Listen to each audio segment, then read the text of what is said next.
Now moving on to the two-sample independent test. I'm going to go ahead and give you, just like I did before, kind of a generic description. Then we'll look at the null hypothesis, and then we'll take a look at what it means to accept and reject the null hypothesis.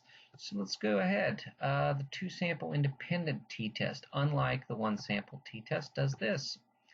Compares means of samples taken from two separate and unrelated populations. So the key determiner here for using the two-sample independent t-test is that you're looking at samples taken directly from two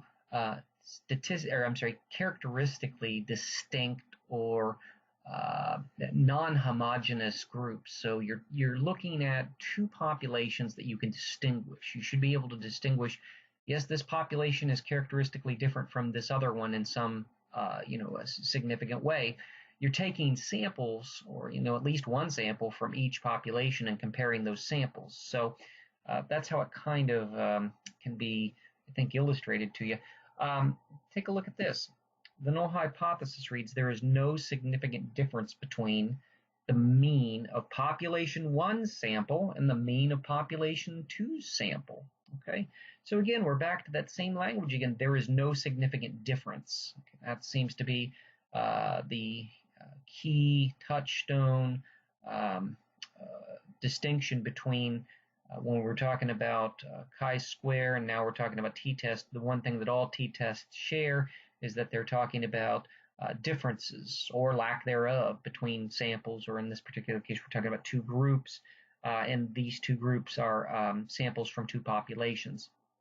So let's move along and see how we can distinguish and read and interpret the outcomes.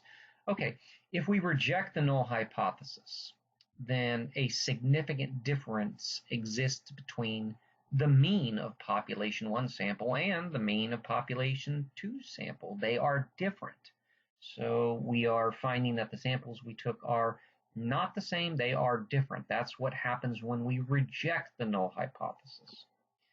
And again, not surprisingly, if we accept the null hypothesis, then no significant difference exists between the mean of population 1 sample and the mean of population 2 sample. Because again, okay, if we accept the null says no. And then if we accept the null, then we know that there is no significant difference. So I know it takes a while to get our heads around it, but I think we're actually doing pretty well. To maybe frame this in a way that makes a little more sense. Oops, there we go. They are not different. I guess that one needed to sneak in there.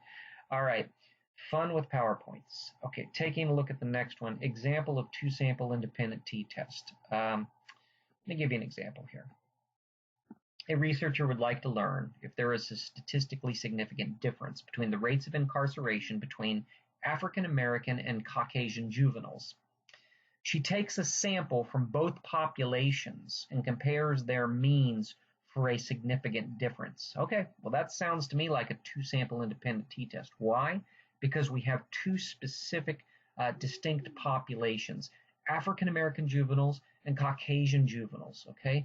And what we're comparing between these two is incarceration rates. So again, we can set this up nicely with a t-test, because again, what we're going to compare between the samples that we took of these two populations is their means. She takes a sample from both populations and compares their means for a significant difference. Okay, so let's read this then. What would the null hypothesis read for this fact pattern? Well, what do you think?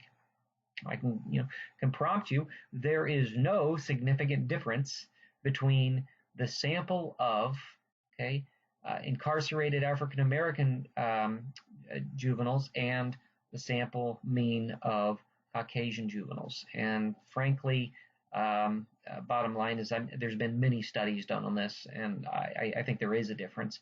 But nonetheless, what I'm trying to get you to do here is recognize how to set this up and what it means to have a two-sample independent t-test versus any other kind of t-test. But to kind of cap off this example, take a look at the next one. What if we run an analysis and find that the p-value is 0.04? What should occur with the null hypothesis? Well, You could even look on that paper that I gave you from Monday, or you filled out from Monday, and obviously if the p-value is 0.04, that's under 0.05. That's the same as saying the calculated value is greater than the critical value. Okay.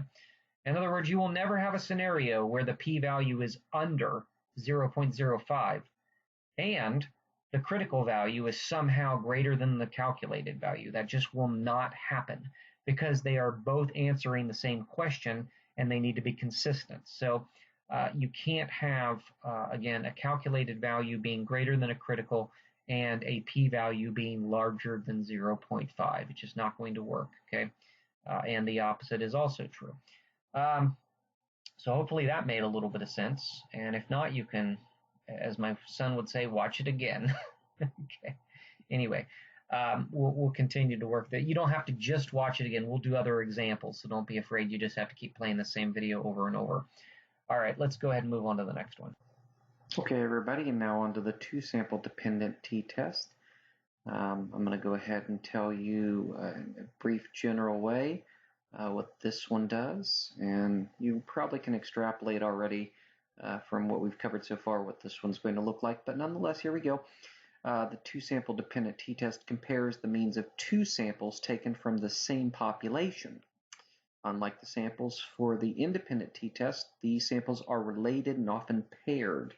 Think before and after experiments. Okay, that's one way that two-sample t-tests that are the dependent variety show up in the world when you have before and after. Obviously, they've got to be paired because the same person is taking the pre-test and the post-test. So that's one way to think of it. There's another way to think of it too, and that's the one way I'm going to be using with our example here momentarily. But so we don't miss it, let's go ahead and talk about the null hypothesis. The null hypothesis reads there is no significant difference between the means of the two samples. And of course, the only qualifier that I would add is that we're talking about, again, the same population. This is two samples taken from the same population. If you were to reject the null hypothesis here, then here's what we would expect to find. If we reject the null hypothesis, then a significant difference exists between the two samples. They are different, okay? And if we accept the null hypothesis, then no significant difference exists between the samples. They are no different. Again, this is hopefully by now beginning to look a little bit routine, redundant, expected. This is just my way of kind of repetitively helping you understand how this functions. And hopefully this example will do this as well. Here's an example of a two-sample dependent t-test. I rather like this one.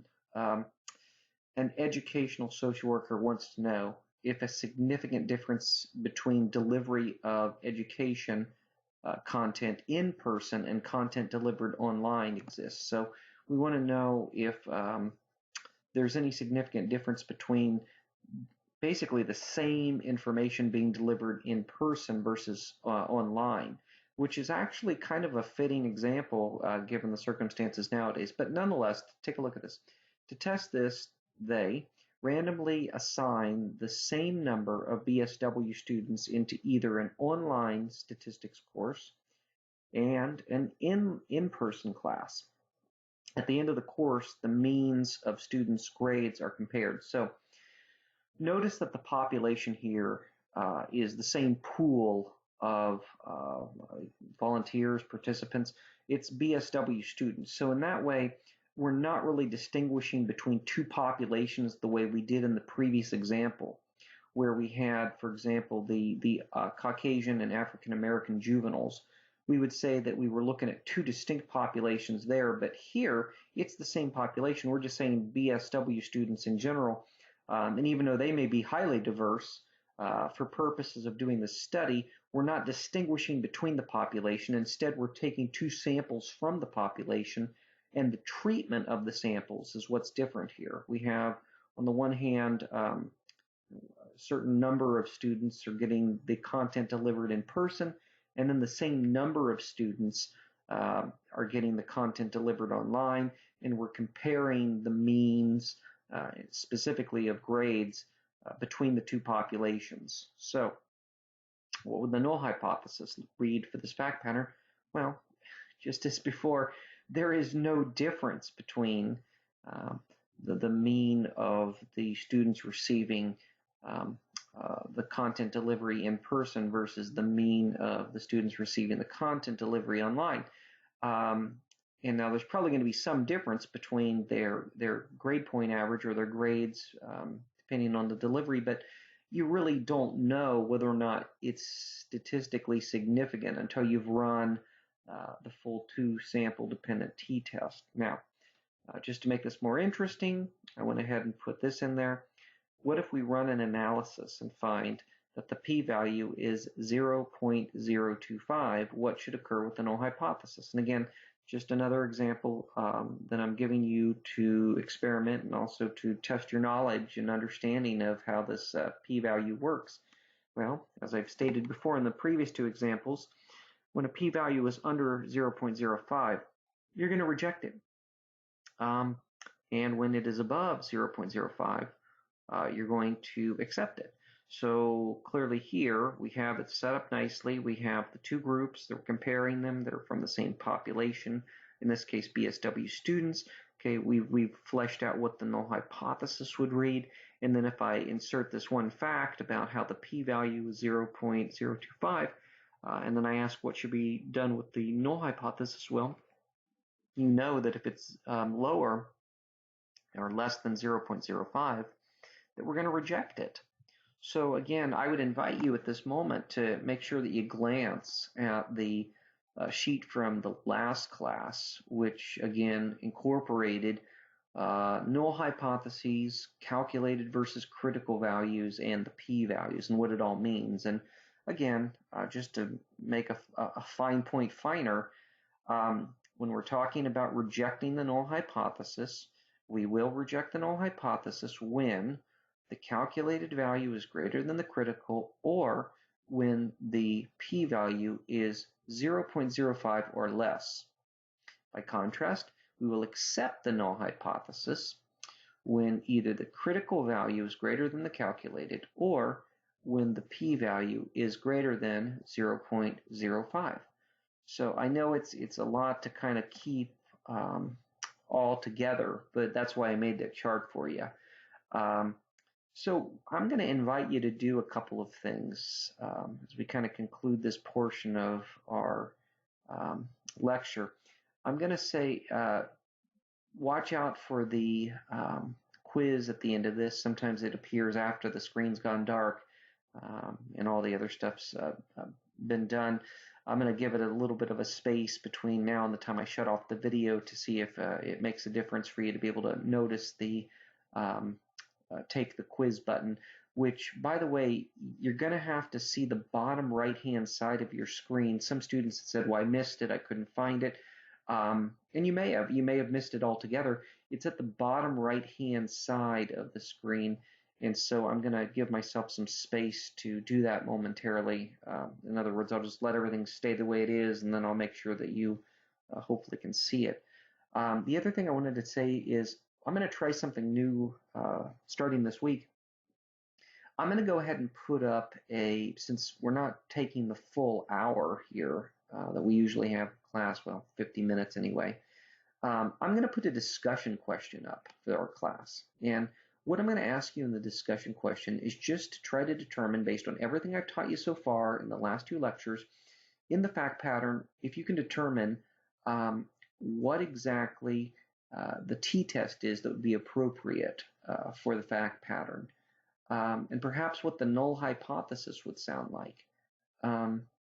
So I'm going to try that. So what I want you to do is not only take the t-test, I'm sorry, not the t-test, the quiz at the bottom right-hand part of the screen, but then also I want you to take I want you to go ahead and take a look at the discussion when you have a moment. So anyway, thanks so much for watching this video, and I'm looking forward to seeing your responses on the discussion board. Okay, take care, and Again, if you don't hear a thing from me or if we don't communicate, I hope you have a very safe spring break. Uh, I sincerely mean that. Please keep yourself healthy. Please keep yourself safe. Okay, thanks so much. And here's that pause I was talking about.